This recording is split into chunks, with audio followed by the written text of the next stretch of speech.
So what got you into coaching, and what impact has coaching had on your life?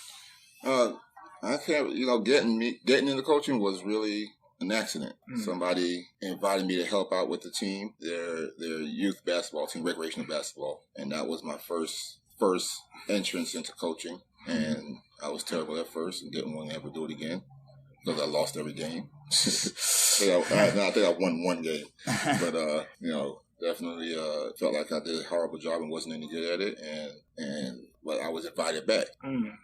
They said I had a good rapport with the players and the families enjoyed me, and so I went back, and that was kind of what got me into coaching, and it really impacted my life because at that time I was working in entertainment marketing, and I was definitely drinking way more than I should, being in the entertainment world, flying around, driving around the United States, flying around the U.S. And once I started working with the kids, now you can't show up with alcohol in your breath. You can't show up drunk or tipsy or anything like that. And so it really changed my life in the manner that I just became more aware of these things and what I was doing. Okay. And then I know you said one time you had plans of going to FSU. How was it God's plan not to go there, and how are you better for it? That was definitely my goal as a child. I grew up an FSU fan and played football and knew I was going there, especially because they recruited a lot of players from my school at that time. They were in front of me, so I was like, okay, I'm going to be the next one in line. And it didn't work out. And truthfully, it turned out to be the better thing for me. It helped. I wasn't ready. I wasn't mature.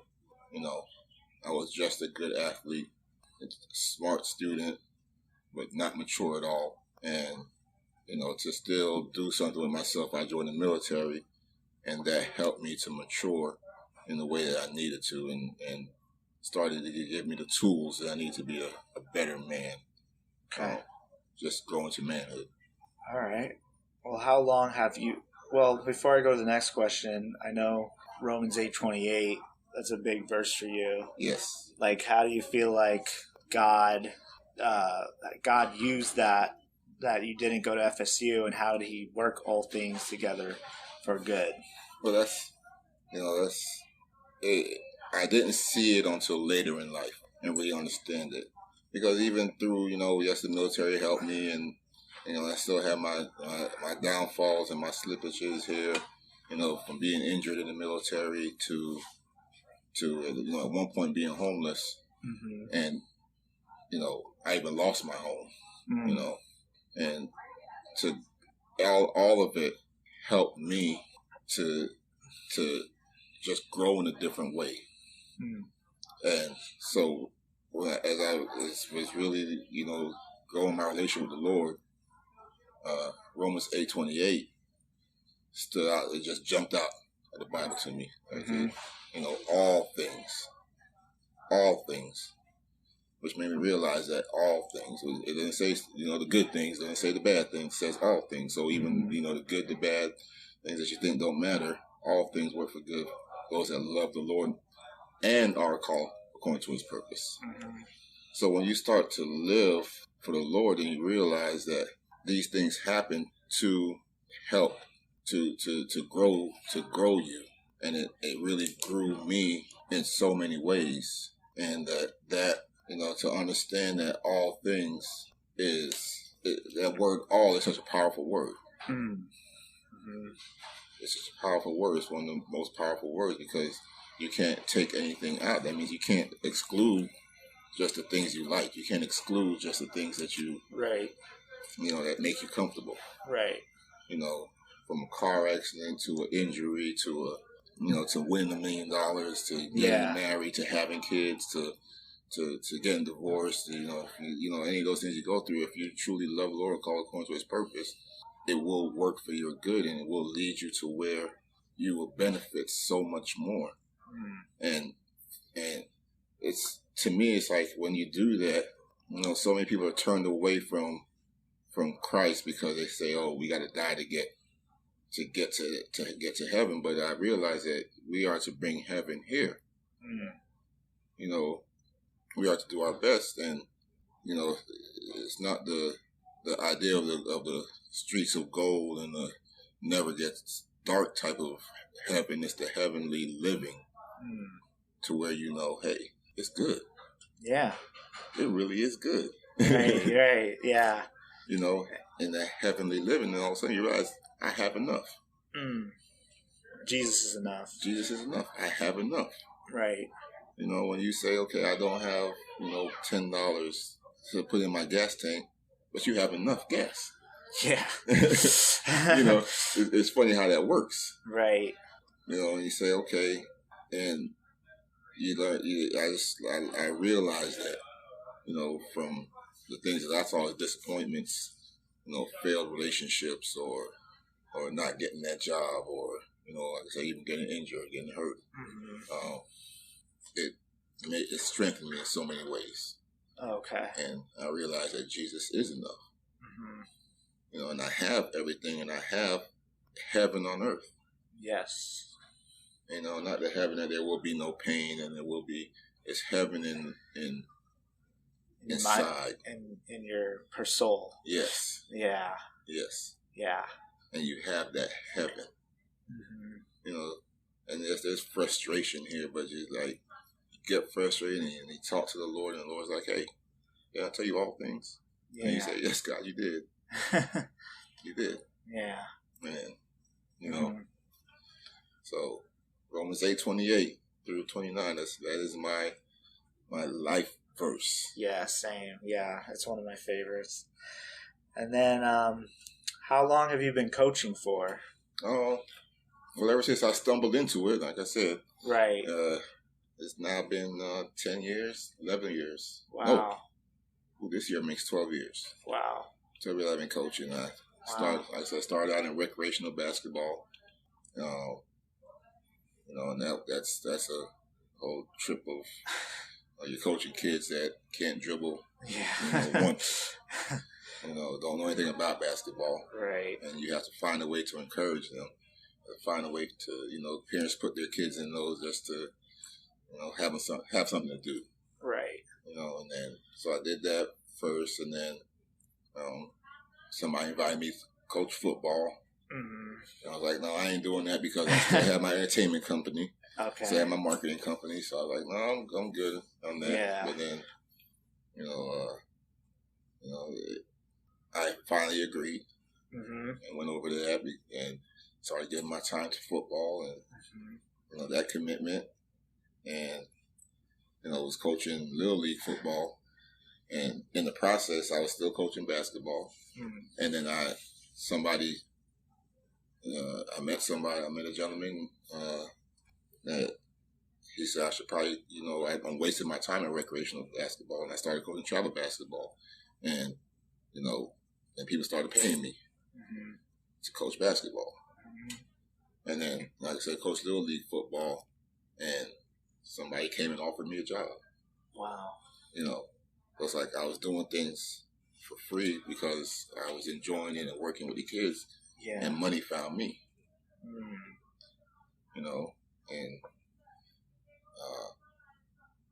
that's that. Again, all things. Yeah. Yeah. All things. And God made it enough. And God was like, hey, don't worry about it. You'll be going all right. Yeah. I see that in my life too, where things like I'll see the verse, I'll see a thing that says 8:28 or something like that, and it'll remind me of it, and then you almost always it works out, Right. So it's crazy how God works and everything.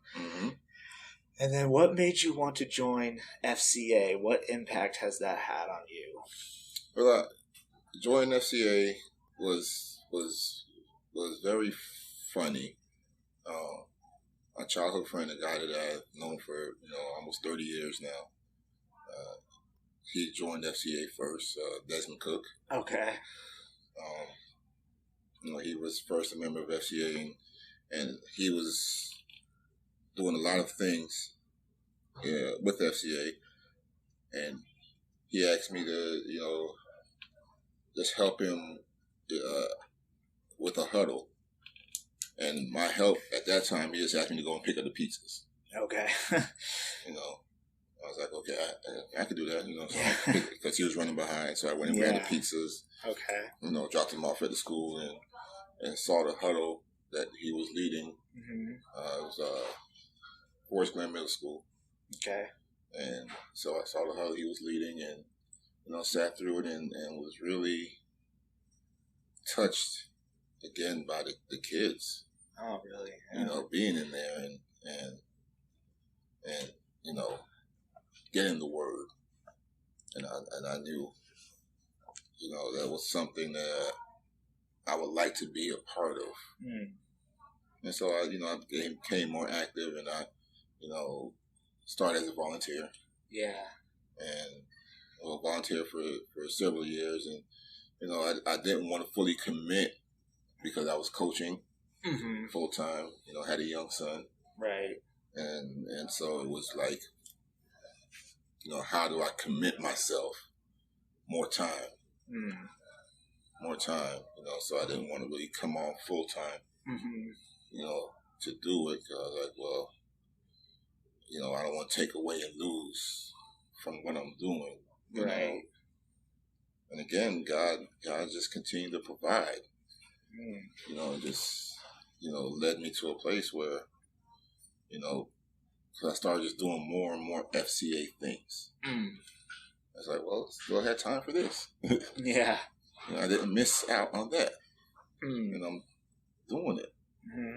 And, you know, just off the invitation, you know, whether it's go to a come see or go to a fundraiser or you know, help with a huddle. Right. You know, or even to pick up food or supplies. And I was like, you know what? Kind of doing everything anyway. Yeah. Yeah. And I was like, yeah, you had as well. Yeah, you're doing everything, Andrew. Why not commit? Yeah. So I was like, well, all right, Lord. You know, sometimes I'm a little slow on the uptake. Yeah. You know. Yeah. It's that old. I call myself some. I tell my players I'm like an old Chevy. You know, you gotta warm it up in the yard. And yeah. you can't just turn the key and start driving. You know. Yeah. But I will get it. I will get it eventually. You know. All right. So, I don't know if you already answered this, but how do you implement FCA into your coaching?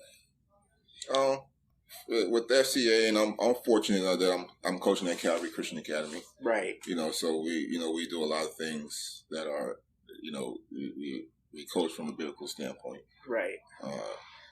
For the most part, you know, but the FCA automatically ties into it at Calvary.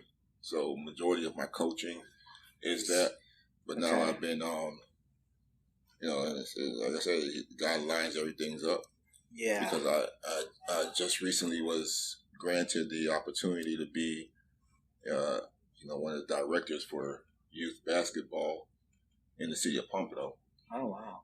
So I'll be interacting there, and FCA is expanding to out of schools into club. Oh wow! Okay. So it's like, wow. Once again, God's lining the path. Yeah. You know, to where I could take FCA into this club and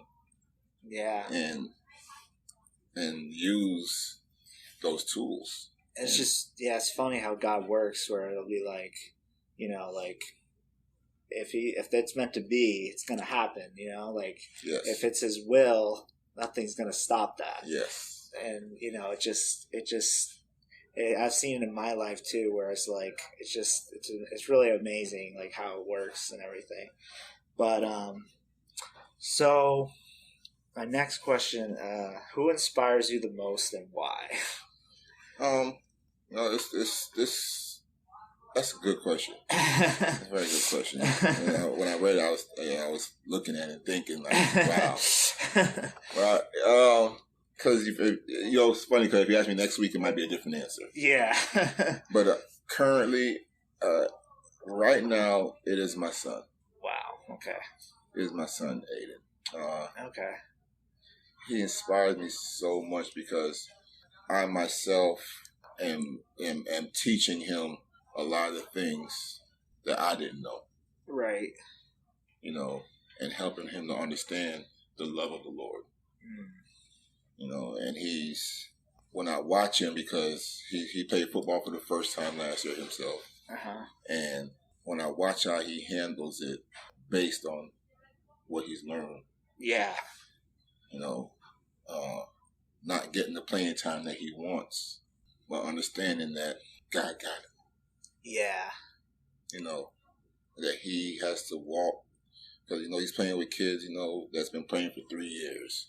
So developmentally in the game, they're further ahead than him. Okay. But he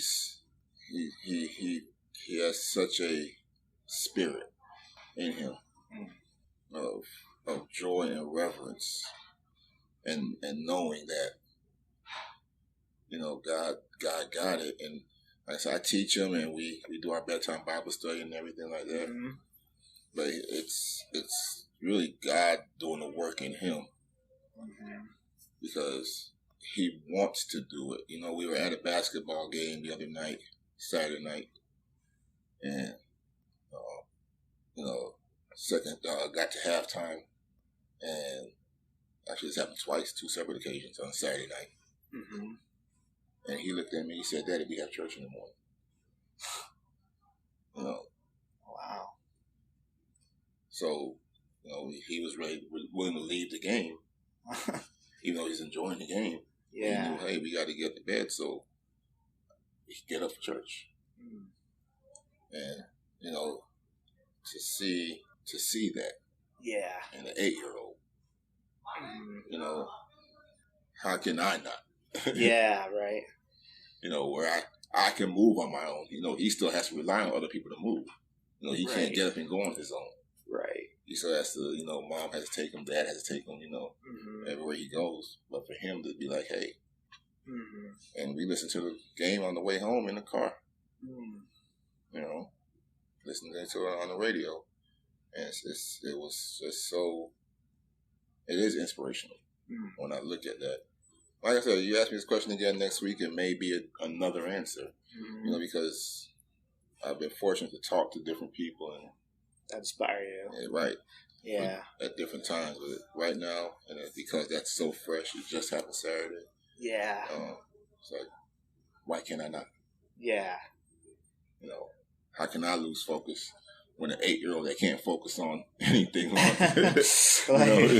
like focus on the Bible and God and everything. Right. Yeah. Right. So who am I? Yeah. I should know better. Right. Yeah. You know, so. Yep. And then I already asked that. So who's your favorite Christian athlete or coach and why? There's 2. Okay. I could give an athlete, well, he's now a coach, and coach. Definitely Tony Dungy. Okay. Coach Tony Dungy. Yeah. Yeah, he's one of my favorites. You know, he never, even though he was passed over for so many years for a head coaching job, he never turned away from his ways to get that position. You know, I remember hearing him speak, and he said, yes, I was passed over several times because they were saying I was not fiery enough. You know, how can someone that's not cussing and yelling at the players and inspire a team to be great? Right. And he led by leadership. Yes. Yeah. And became a Super Bowl champion because of it. Right. And then the other one is Deion Sanders. And although he does not necessarily speak as much on his faith as Tony Dungy does, Coach Prime, as he's known now, you know, will never hesitate to say God. And, you know, when I think about Coach Prime and when, you know, he was my favorite player, so I kind of modeled my game after when I played. And, you know, when I look at his life and at the time when he was thinking about suicide, when he's at the prime of his life and, you know, money coming in and this, that, the other, and, you know, try to kill himself. And that's when he realized, all this is nothing. Yeah. This doesn't mean it's all chasing the wind. Right. It's all like in Ecclesiastes. It's all meaningless and without God, Right. Yeah. And that's what he learned, and ever since then, like, his life has been, so much more, and the impact he's having on a lot of things. His attitude towards things, and a lot of people say they will look at him and say, well, he's braggadocious, or and I don't look at it as that. I see the confidence, and the belief. Yeah. It's a belief in what you're doing. Right. He's confident in his abilities. Right. Yeah. And that, like I said, that could sometimes come across as arrogance or pride. Right. But if you prepare and you have the faith and you're humble enough to learn, and even though you have a high belief, you still are willing to learn. Yeah. And that's something that I look at him and I'm like, wow. And once he truly accepted Christ and became that public, being able to speak about it publicly, openly, right? And you see how it didn't change him, right? No, it didn't change him. He still walked the same way, right? But now it's changed. It's changed him. Yeah. Without changing him. Right. And that's what that's what a lot of people fail to realize about, faith in the Lord. Like, they think I have to change. Right. God changes you. Yeah. God changes you. So between Coach Dungy and Coach Prime, Deion Primetime Sanders, he's, they're special men. They're special men, and they, that faith and that, helps them. Tony Dungy is a member of FCA. Oh, he is? Yes, he is. Oh, wow. Yes, he is. Wow, that doesn't surprise me too much, but that's pretty cool. And then I guess I could just ask you these last couple of questions. What motivates you every day and why? Every day is for me to be a better me. Okay. That's a good. I wake up and I say, well, I agree with a lot of people. I say, well, hey, I'm still here, so God's giving me another chance. Yeah. You're still breathing, so right. He's giving me another chance. Yeah. And I just want, my motivation to be a better me. You want to live like every day's your last. Right. Like you never know when you're gonna go. Right. Make it count. Yeah. Make it count. Make it count for something. And one of my greatest motivations is just dealing with the people that I deal with. Be it my wife, my sons, the kids that I coach. They're all my sons. In my estimation, the families, and to impact them in a way that they see the Lord. They see the God in me. Right. A lot of people always say, I hear it so much, especially in my community, the Black community. We all have God in us, but then we don't display the God. Oh, right. And you should let it always be on display. Right. And that's my thing, is just be a better me. Right. Don't let somebody pull. We all have that inside. We all have that other side inside of us. Yeah. And it's very easy that side sits, closer to the surface than we realize. Right. It's like when you I learned something a long time ago. Like when you boil, when you're boiling a lot of foods, and you always see a layer of stuff that rises to the top. Right. That's the junk that's being pulled out of the food, and it sits right on top. Whether it's the grease or the bad things and the dirt. Right. It always rises to the top, and a lot of times when you cook it, that's why you gotta scrape it off and pour it, throw it away. Right. And that's I take that as life. Right. That bad stuff is always sitting on the surface. Right. Because we're inherently evil. So it's always sitting right there on the surface. And it's easy to be negative. It's harder to be. We're naturally negative people, so we have to work to be positive. Right, because that's sitting right on the surface. Right, exactly. Yeah. Always right there. And you have to every day make the effort to scrape it off. Right. Yeah. Throw it away. Yeah. It takes it. So you gotta die to yourself. Right. Right. Yeah. So you don't want to take that into your body. No. That's the stuff that will,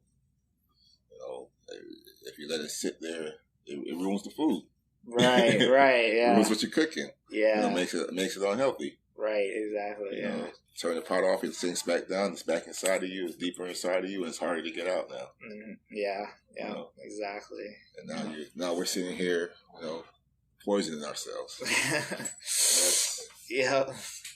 And then the last question, what is your number one goal in life and why? My number one goal is to be an example. Be a example of what Christ can do. To walk in a way every day. In business, in sports, in personal life. To walk in a way that exemplifies the Lord, and people can see. And I've had people ask me like, why are you so positive? And I'm like, well, that's the Lord. That's having the Lord. Yeah. I remember at the time, me and my wife at the time, we were girlfriend and boyfriend, and we were arguing about something. And she said, so you're just going to be miserable. And I looked at her and I said, babe, I love you, but you don't control my misery or my joy. Right. That comes from up above. Right. That doesn't come from you. I said, you can contribute to my happiness or my sadness. You contribute, and that's fleeting. But you don't control my joy. So that's my goal, is to make sure I can exemplify what God has done and who the Lord is. Who Jesus is and what he is. And make sure, that's part of our prayer. My prayer every time I bless my food is that, Lord, as I take this food in, as I take this in, may I be letting go of me. Because this food is a blessing from you. I do it because I know it is a blessing. It's a blessing to have another chance to have a conversation. To meet somebody new, and to show them, hey, this is the Lord. Right. This isn't me. It's not you. This is the Lord. Right. And that's my goal. That's my goal, is to live a life that that prayerfully, I go upstairs and they say, hey, well done, Andrew. Well done. A good and faithful servant. Yeah. Yes. We want to hear those words at the end of our lives. Yes. Well done, good, and welcome into the rest that I have for you. And so, yeah. I want to share something. Like, I was, I I've been very blessed. You know, as a child, as a baby, infant, I used to have seizures, especially in driving. They used to give me medication to control the seizures. Okay. And I was about 2 years old. I knew what my medication was, and I got into it one day and I took them all. Oh my God! Took them all, and I died. And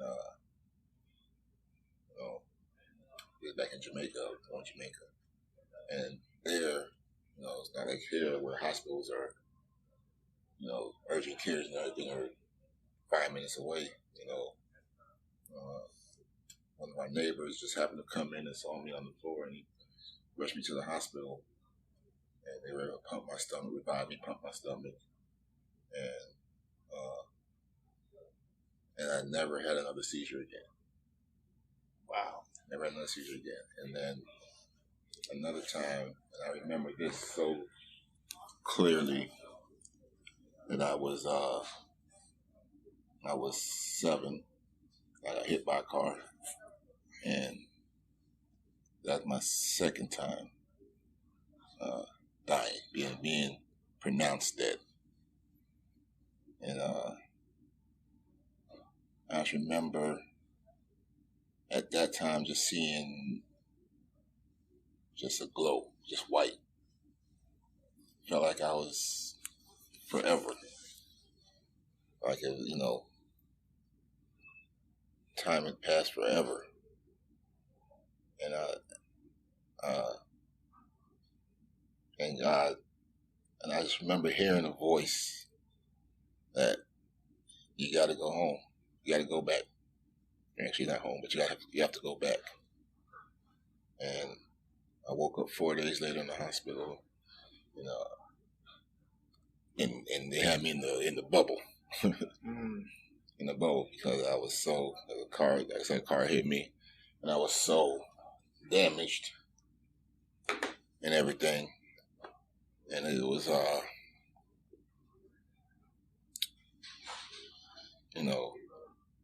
that. So I look back at it, and I think that's God was preparing me then,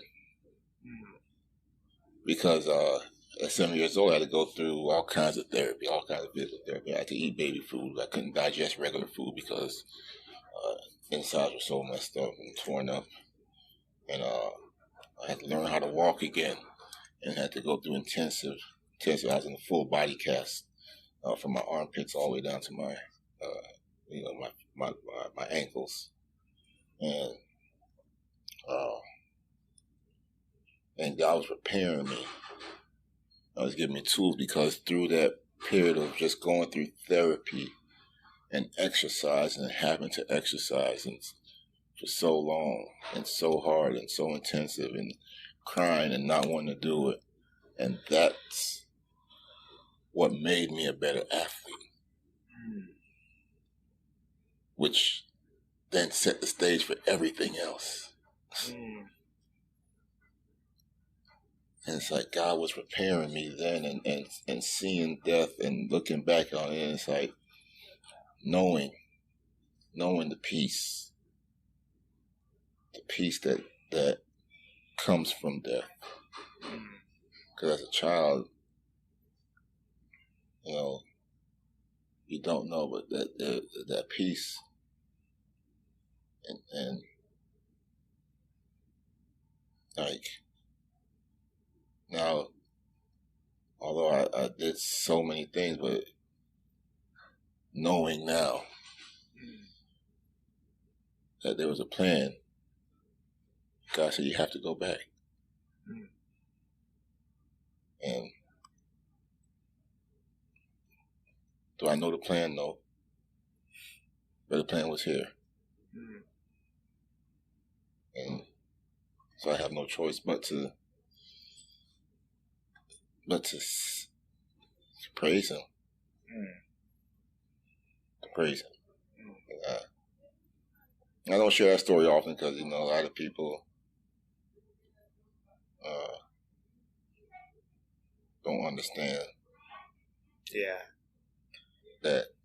But I 2 times in my life that I died, and both times it was for my good, simply for my good. From never having to deal with seizures again, and go back to Romans 8:28. All things work for good. So that helped me, and I never had a seizure, and then to become a athlete, and to have sports have such an impact in my life, to where now I can impact others, and that's at all things. You'll think getting hit by a car is a bad thing, but look how it changed my life. It's just gotta give praise. God. I say every day, God makes no mistakes. We do. Yeah. Because we don't pay attention to what's right in front of us. Take that time and listen. Yeah, that's wow, powerful. Is there anything else you'd like to say, or I mean, you said a lot. It was good, all good stuff. But I just like to say, thank you, thank you for this opportunity. Yeah, thank you for this opportunity to share. Yeah. I look forward to having more conversations. Okay. And hopefully I could bring some others in here and share their stories and however I could serve and be a benefit to you as a brother, and anybody else.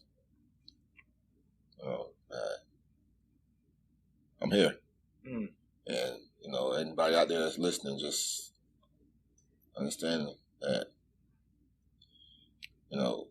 God got you. Yeah.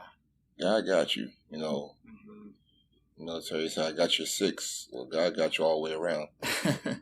Yeah, He's got you front, back, all around. All the way around, and don't look back on things in a negative light, because those things were done for your benefit. You just have to find and ask God what the benefit was, and He'll answer. He always answers. Always. We don't always listen. That's it. Just listen. Because the answer is always there. Well, thank you, Coach Andrew, and thank you for listening today. And make sure to subscribe if you're not subscribed, and join Something Spiritual Sports. And we'll see you in the next one. All right. Make sure it's Something Spiritual Sports. Yeah.